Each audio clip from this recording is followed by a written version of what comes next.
Hi hello ನಮಸ್ತೆ welcome back to my YouTube channel. So ಇವತ್ತೇನಪ್ಪ ಅಂತಂದರೆ ನಿಮಗೆ ತೋರಿಸ್ತಾ ಇದ್ದೀನಿ.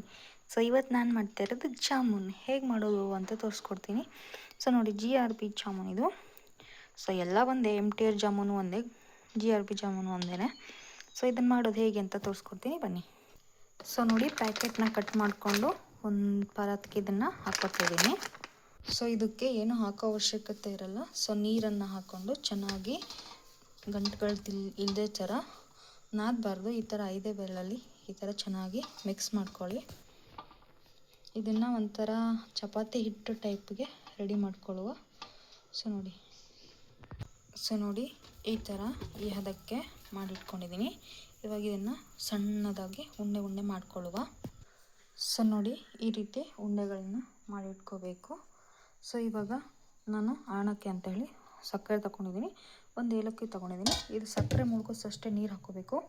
ಸೊ ನೋಡಿ, ಸಕ್ಕರೆ ಎಷ್ಟು ಮುಳುಗುತ್ತೋ ಅಷ್ಟೇ ನೀರು ಹಾಕ್ಕೊಳ್ಳಿ, ಜಾಸ್ತಿ ಹಾಕ್ಕೋಬೇಕು. ಸೊ ನಿಮಗೆ ಪಾಕ ಸ್ವಲ್ಪ ಜಾಸ್ತಿ ಬೇಕಂದರೆ ಇನ್ನೊಂದು ಗ್ಲಾಸ್ ನೀರು ಹಾಕ್ಕೊಳ್ಳಿ. ಸೊ ನೋಡಿ, ಇಲ್ಲಿ ಪಾಕಕ್ಕೆ ಬಿಸಿಗೆ ಇಟ್ಟಿದ್ದೀನಿ, ಅದು ರೆಡಿ ಆಗ್ತಾ ಇದೆ. ಸೊ ಅಲ್ಲಿ ಒಂದು ಕಡಾಯಿ ತಗೊಂಡಿದ್ದೀನಿ ಜಾಮೂನ್ ಕರಿಯೋಕ್ಕೆ ಅಂತೇಳಿ. ಇವಾಗ ಎಷ್ಟು ಬೇಕಾಗುತ್ತೋ ಅಷ್ಟು ಎಣ್ಣೆ ಹಾಕ್ಕೊಳ್ಳಿ, ಜಾಸ್ತಿ ಹಾಕ್ಕೊಳ್ಳೋಕೆ ಹೋಗಬೇಡಿ. ಜಾಮೂನ್ ಸ್ವಲ್ಪ ಮುಳುಗೋ ಅಷ್ಟು ಸಮಯ ಇಷ್ಟು ಎಣ್ಣೆ ಆದರೆ ಸಾಕು. ಸೊ ಈಗ ಗ್ಯಾಸನ್ನು ಹಚ್ತೀನಿ. ಸೊ ಎಣ್ಣೆ ಬಿಸಿ ಆಗಲಿ.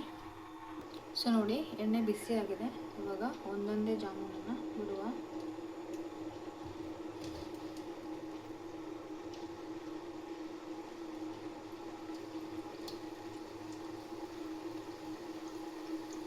ಎಷ್ಟು ಹಿಡಿಯುತ್ತೋ ನೋಡ್ಕೊಳ್ಳಿ, ಅಷ್ಟೇ ಹಾಕ್ಕೊಳ್ಳಿ, ಜಾಸ್ತಿ ಹಾಕ್ಕೊಳ್ಳೋಕೆ ಹೋಗಬೇಡಿ.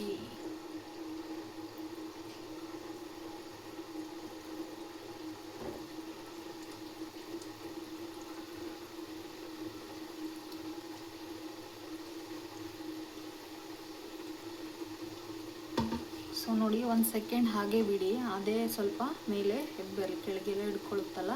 ಸೊ ಹಾಗಾಗಿ ಅದೇ ಸ್ವಲ್ಪ ಫ್ರೈ ಆಗೋವರೆಗೂ ವೇಟ್ ಮಾಡಿ. ಇವಾಗ ನಿಧಾನಕ್ಕೆ ಈ ಥರ ನೋಡಿ, ಅದೇ ಮೇಲೆ ಬರುತ್ತೆ. ಸ್ವಲ್ಪ ಇಷ್ಟು ಮಾಡಿದರೆ ಸಾಕು. ನೋಡಿ,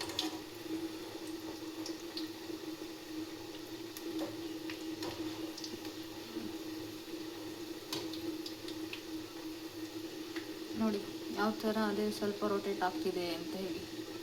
ಸೊ ನಾವಾಗೆ ಮಾಡೋಕ್ಕೆ ಹೋದರೆ ಒಡೆದೋಗುತ್ತೆ. ಹಾಗಾಗಿ ಸ್ವಲ್ಪ ತನ್ನಿಂದ ತಾನೇ ಅದು ಬೇಯೋಕ್ಕೆ ಬಿಡಿ, ಜಾಸ್ತಿ ಕೈ ಅದನ್ನು ಕಮ್ಚಾಕ್ತಾ ಇರಬೇಡಿ. ಸೊ ಇಷ್ಟೇ ಮಾಡಿದರೆ ಸಾಕು.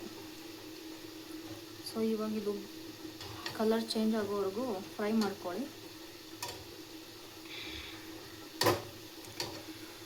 ಪ್ಲೀಸ್ ನಮ್ಮ ಚಾನಲ್ನ ಯಾರೆಲ್ಲ ನೋಡ್ತಾ ಇದ್ದೀರಾ, ಪ್ಲೀಸ್ ಸಬ್ಸ್ಕ್ರೈಬ್ ಮಾಡ್ಕೊಂಡು ನೋಡಿ. ಯಾರೆಲ್ಲ ಹಾಗೆ ನೋಡ್ತಾ ಇದ್ದೀರಾ, ಪ್ಲೀಸ್ ಸಬ್ಸ್ಕ್ರೈಬ್ ಮಾಡ್ಕೊಂಡು ನೋಡಿ ಚಾನಲ್ನ. ಸೊ ಇದೇ ರೀತಿ ಇನ್ನೂ ಹೊಸ ರೆಸಿಪಿಗಳ ಜೊತೆ ನಿಮ್ಮ ಮುಂದಿಗೆ ನಾವು ಬರ್ತೀವಿ. ಸೊ ನೋಡಿ, ಈ ಥರ ಚೆನ್ನಾಗಿ ಫ್ರೈ ಆಗಬೇಕು. ಸೊ ಇದನ್ನು ಈ ಥರ ಆಯಿತು ಅಂತ ಹೇಳಿ ಸ್ವಲ್ಪ ಬೇಗ ತೆಗಿಯೋಕ್ಕೆ ಹೋಗಬೇಡಿ. ಸೊ ಒಳಗಡೆ ಬೆಂದಿರೋದಿಲ್ಲ, ಹಾಗಾಗಿ ಒಂಥರ ಆಮೇಲೆ ಹಸಿ ಹಿಟ್ಟು ಟೈಪ್ ಸಿಗುತ್ತೆ. ಹಾಗಾಗಿ ಸೊ ಚೆನ್ನಾಗಿ ಫ್ರೈ ಮಾಡ್ಕೊಳ್ಳಿ, ಮೀಡಿಯಮ್ ಉರಿಲೇ ಬೇಯಿಸ್ಕೊಳ್ಳಿ. ಆವಾಗ ಬೇಗ ಕತ್ತೋಗೋದು ಇಲ್ಲ. ಸೊ ಒಳಗೆ ಚೆನ್ನಾಗಿ ಬೇಯುತ್ತೆ ಹೇಳಿ. ಸೊ ಇಷ್ಟ ಆಯಿತು, ಕಲರ್ ತೆಗೀವ ಅಂತೇಳಿ ತೆಗಿಯೋಕ್ಕೆ ಹೋಗಬೇಡಿ, ಒಳಗೆ ಬೆಂದಿರೋದಿಲ್ಲ. ಮೇಲ್ಬದಿಗೆ ಕಪ್ಪಾಗುತ್ತೆ, ಸೊ ಒಳಗೆ ಇನ್ನೂ ಹಿಟ್ಟು ಹಾಗೆ ಇರುತ್ತೆ. ಹಾಗಾಗಿ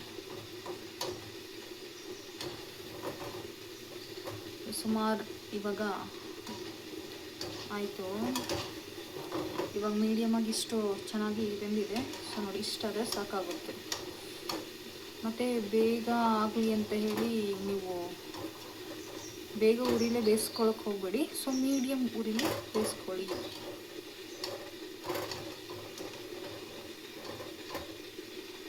ಸೊ ನೋಡಿ, ಈ ಥರ ಮೀಡಿಯಮ್ ಉರಿಲಿ ಬೇಯಿಸ್ಕೊಂಡು ಒಂದು ಪ್ಲೇಟಲ್ಲಿ ಎತ್ತಿಟ್ಕೊಳ್ಳಿ.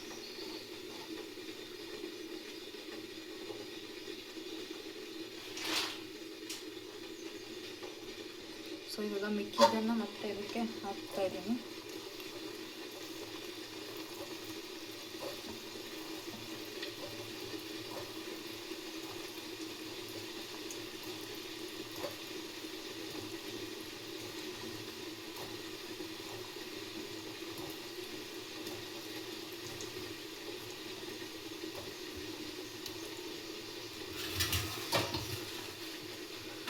ಸೊ ಮೊದಲಿಗೆ ಹಾಕಿದ್ದು ಬೇಗ ಎಣ್ಣೆಲಿ ಬೇಯುತ್ತೆ, ಹಾಗಾಗಿ ಸೊ ಇದನ್ನು ನಿಧಾನಕ್ಕೆ ಬೇಯಿಸ್ಕೊಳ್ಳಿ ಸಣ್ಣ ಉರಿಲಿ.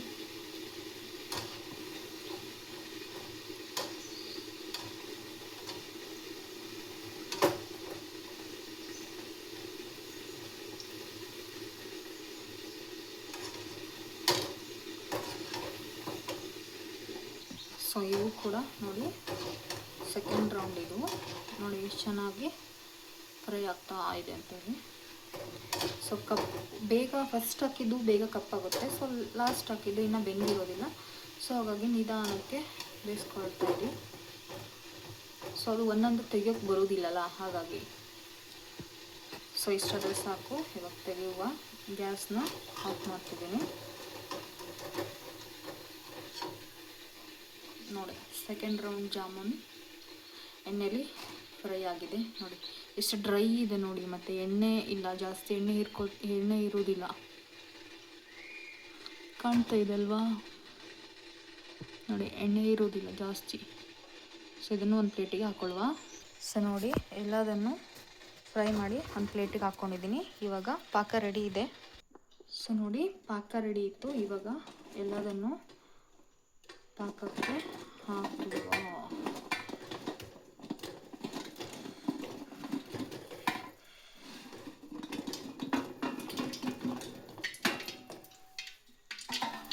ಸೊ ನೋಡಿ ಎಲ್ಲದನ್ನು ಹಾಕಾಗಿದೆ. ಈ ಥರ ಮುಳುಗಿಸಿ ಒಂದ್ಸಲ. ಸೊ ಇಲ್ಲಾಂದರೆ ಒಂದು ಮೇಲೆ ಒಂದು ಕೆಳಗೆ ಇರುತ್ತೆ. ಇದು ಚೆನ್ನಾಗಿ ಪಾಕನ ಹೀರ್ಕೊಳ್ಳಿ.